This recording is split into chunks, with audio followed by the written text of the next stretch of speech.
Kodak Black is claiming an interesting thing. So because he is in prison right now, and he's been moved from a couple of different prisons. He's reportedly gotten into some fights, but there's interesting stuff seeming to be happening all around. But he's launching a lawsuit against the Federal Bureau of Prisons and the warden of Big Sandy, which is the high security prison in Kentucky he is in currently.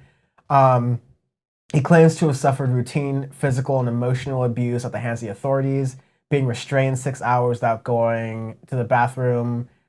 He shit on himself and the guards laughed. He was beaten in the head with a metal object. One of his wardens flicked his genitals and said, "You're not the gangster now." That's a power move. But as Ali Sadiq, one of my favorite comedians, Ali Sadiq's like, I'm gonna have to kill him. Who was it? Shit, I can't think of the sketch where Mitchell.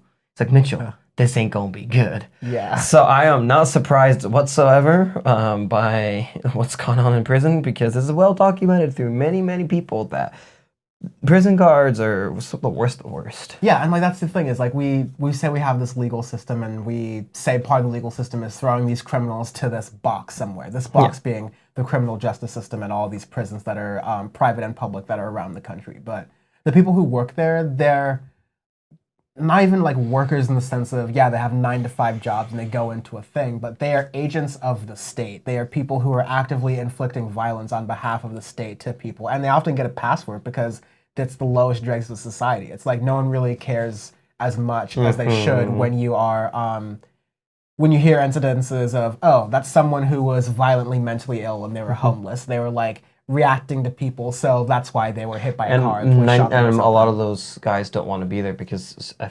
believe, correct me if I'm wrong, if to be a sheriff, you have to spend a certain amount of time in prison first as a prison guard and then go up, or it's one of those things where you have to start in a prison and then move up. I absolutely would not know exactly the details of that, but I do know it's like a stepping stone for a lot of people who want a better position. It's like another, like every job, it's relatable. You have the aspect of it that's just like the super grindhouse of the role before you can move on to better things. But none of that's to say that is any excuse to be made for the horrible abuses that happen. Like we've seen them on camera with police brutality happening in America, in the streets, but also just like in our prisons. Shouldn't be happening, regardless of what Kodak Black was accused of or what did. Like you just don't treat people that way.